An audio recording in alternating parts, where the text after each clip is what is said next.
So let's talk about research and data collection, how you would do this. You're starting to see this is a little bit more intensive than I think some of you were thinking at first. Let me just first say, for research and data collection, if you say, hey, I'm investing in DeKalb County, Atlanta, you know, where Atlanta, Georgia is, DeKalb County. So what I'm going to do is contact the tax appraiser, tax collector, county clerk, health department, building department, water management, map room. These are all resources that may give you information about that property. Okay? Most of these resources are online at the county website. Okay? Sometimes it takes a little bit to maneuver through those websites. They're not as user-friendly as some other ones are, but these are a good list of resources to help you out with the information there. Okay? Health department would be there in case there's any, you know, typical sewer liens sometimes go through there, or if it's a commercial property like a restaurant, they can get information about the property. So I wanted to add that one as well. We're good? No questions? This is the type of info you're going to get. The property details, square footage of the lot, square footage of the building, any permits that were pulled, tax payment history, how the taxes went up or down over time. Is there any liens or encumbrances on it now? Zoning possibilities, that's the other thing. Somebody may be passing up on these properties because they're residentially zoned, but it might be on a commercial street where you can change the zoning and instantly change the value. So check into that. Any type of special assessment that it would have, for instance, in a lot of municipalities, we've got something that's called TIF districts. You ever heard this before? TIF districts? These are properties that would be in a tax increment financing district. So you might buy, you know, a restaurant on a corner or a building on a corner of a busy street. It'd be in a TIF district, and you may not pay property taxes there for the next 10 years because it's in that district. They're hoping somebody comes in and does some development there. That's typically the case with TIF district financing. So that would be an example of that.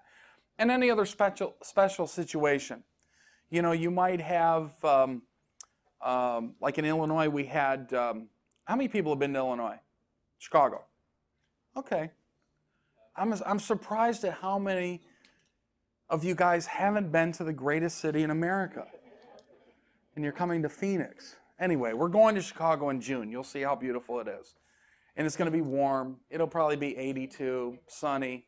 Okay? I was at the airport. You were at the airport? Great, Pierre. Which one? Midway or O'Hare? O'Hare. O'Hare. Yeah, very big, very busy. Okay? You were at the Hyatt. Okay, all right. Anyway, we're going there in June, so stay tuned with that. But any special situation, in Chicago, they're always doing the interstate work or highway or freeway work there, okay? And they're bringing new interstates. If you think about Chicago, it's based on that Lake Michigan there. And so if you go around that lake, there's bands of interstates that happen there. And as Chicago increases, we've got about, I don't know, 7-8 million people in the metro market. They keep expanding the circle of bands of interstates, okay? So they just went through and they're extending the 355 interstate, so they have to go through farmland and create new interchanges and all that. That land that was once worth nothing at a possible tax sale now just became very valuable as an interstate interchange, okay? So that would be a special situation in which you're focusing on an area. Look to see if there's any changes with highways, streets, things like that, okay? So with Florida, I wanted to put Florida up here because I know a lot of you are looking in Florida. Here's some different counties. This is Lee County. All of them are pretty similar to this. This is where Fort Myers is.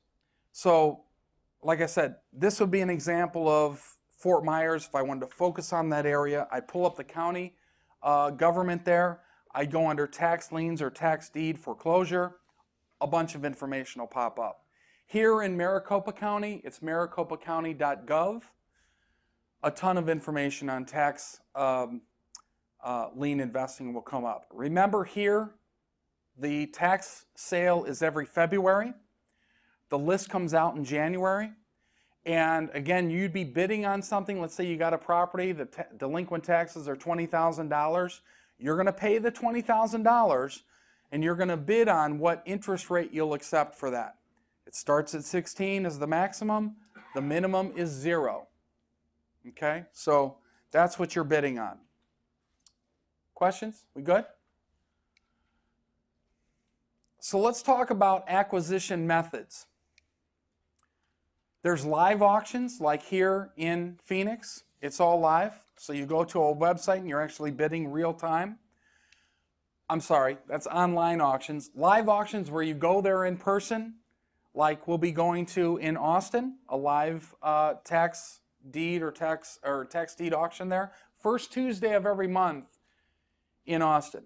Why, by the way, do you think that in Arizona, they do it 1 month out of the year, one time, as opposed to Texas that does it the first Tuesday of every month? Lots of seasonal people living there, maybe. All the big boys come into the Maricopa there, Wall Street. All the Wall Street bankers come in? Okay, I could see that too. I could see both of those. Anybody else? The way you pay your property taxes, typically they're paid twice a year, by the way. Property taxes are typically paid like in May and November. And some states, taxes are paid in what is called arrears, meaning in 2012, May of 2012, you're paying your tax bill for 2011. Okay? Some states pay it forward, like in Florida, we pay ahead of time. In some states, very few, California is one of them, that they straddle. When you go to closing, you don't get a credit or you don't have to pay the taxes. You pay the taxes, the previous owner pays the taxes up until that day, and then you pay them forward, but there's no credit or debit at closing, okay? So please be aware of that. Assignments, just like the activity that goes on back here. I'm sorry? Arizona, it's once a year. Oh, I didn't say that. I think because it's only once a year here, as opposed to Texas, which is every month, I think it's because of population. Texas has a lot more people in it than Arizona does. Okay. Also, tax law goes back a very, very long time in most states. The reason they have it on the courthouse steps instead of is tradition. It's tradition. So they started way back in probably the late 1800s on tax sales here in Maricopa County. In February, that's what happened. You're right, more people are here in the wintertime. That could definitely be one of them. Or the snowbirds come down, maybe that was your issue. And they said, this is how we're always going to do it. Of course, they didn't have snowbirds in the late 1800s, or at least not as many. But a lot of the assignment stuff, so in other words, someone wins one, maybe someone showed up late to the auction, someone was at another one over here, but they really wanted the one that was being auctioned off here. They couldn't be at places at both times. This is where all the deals are happening, in the back. So someone is assigning it, someone is selling it outright, they're making deals back here. That's kind of where the real action happens, okay? In Harris County, at least. In Harris County. So let's talk about the live auctions. Interest rate bid down, like here in Arizona, 16, 15, 14, 13. You've got a highest bidder. Sometimes it goes in reverse, okay? Up to a certain amount. It'll start at 4 and it'll keep going up higher till someone ends. So that's opposite than Arizona has. Premium bidding, they'll start off at a high level immediately, okay? And they won't have a ratcheted up or down series. Percentage of ownership bid down. So this is very much like the first one, but they go by percentages, okay, in some states. I believe Georgia's like that. First come, first serve. There are some states that are first come, first serve. A lot of these laws on how they did this, like I said, are 50 to 100 plus years old. That's how they've always done it. Absentee bidding, or bidding by proxy, as they call it sometimes. You don't actually have to go to the auction. You can mail in a bid by proxy. If they take your bid and you're the winning bid, you won. You don't actually have to be there in person. Let me give you some advantages and disadvantages of that. I think for bid by proxy, if you're not going to be there, you better know about the property. The same way with online auctions.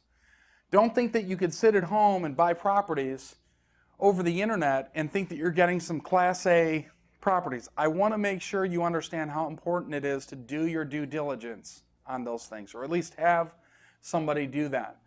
The winning strategies are the ones that I think people build a business plan out of this side of the real estate investing. Not just go to it as a hobby. This is absolutely a business. You need a team, you need a schedule, you need to manage your time. I would recommend, you don't have to go, but I recommend you visiting the area and starting to look at some of the lists that are presented prior to bidding. I think that's what's going to give you a little bit more advantage on getting a good deal. Questions with this at all? Okay.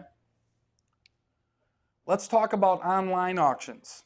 There's several ways that you can do online auctions, by the way.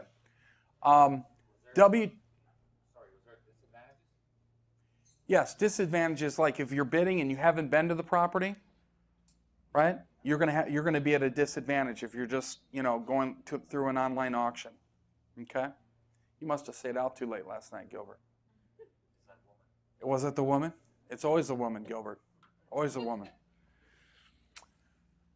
www.sriauctionsonline.com. They handle a lot of states in the Midwest.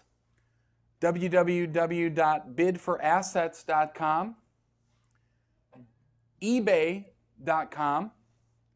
And e-build-detroit.com. Those are typical properties that are owned by the city of Detroit. So, anybody been to Detroit? A little bit of a challenging area there in the inner city. Okay, but yes, she said cheap houses, that's for sure. They're cheap for a reason, though. My grandmother used to say, if you buy cheap, you buy often. Yeah, Rod will tell you a little bit about Detroit. He used to live there. But a lot of cities, the city of Cleveland and other areas like that were really hit in the Rust Belt right there with poor employment situations, are taking back a lot of properties, tearing down the house, and auctioning off the land. So you get a lot there. You get it for dirt cheap, literally. You like that, don't you? Play on words? God, when do I stop? Anyway. Louise!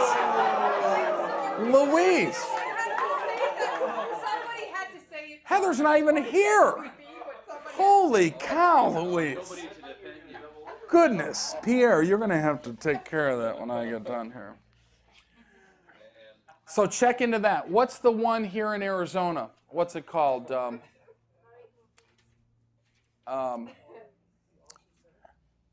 Is it, what did you say, Auction Center? No, that's not it.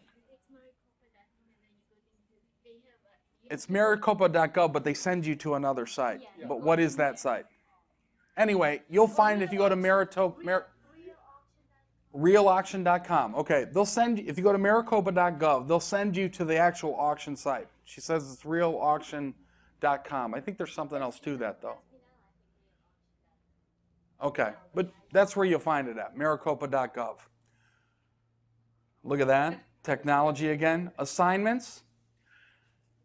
Again, we talked about this a little bit. It happens at least in Harris County in the back, but to and from other investors over the counter, that's my first start, by the way. If I'm picking Lee County, Florida, where Fort Myers is, I'm going to go to the county and I'm going to call them to get a list of their over-the-counter sales.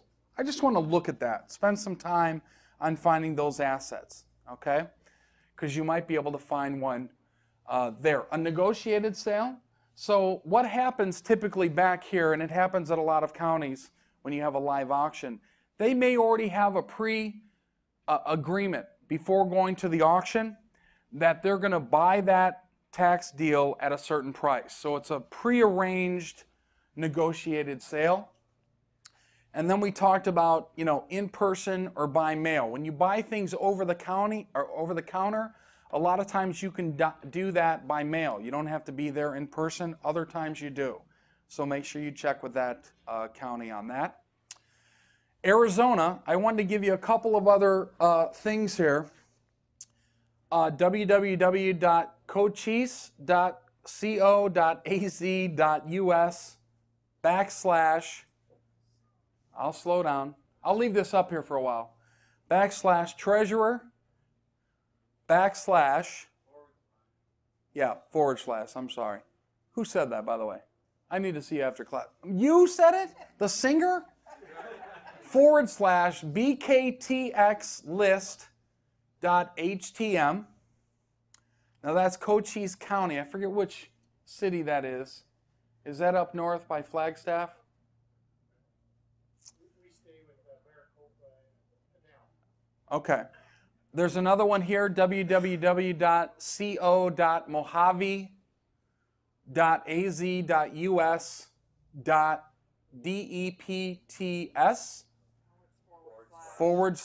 / you got it, TREAS / tax _ sale.asp. And you also stick with Pima, right, Clarence? Is that what you said? Pinal. Okay. And here's another county here, www.pima.gov / tax _ lien LIEN _ sale.pdf.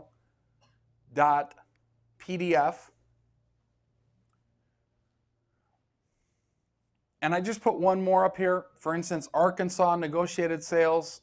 That's a group that buys a lot of Arkansas tax sales in bulk. So you can go there and buy them less than retail.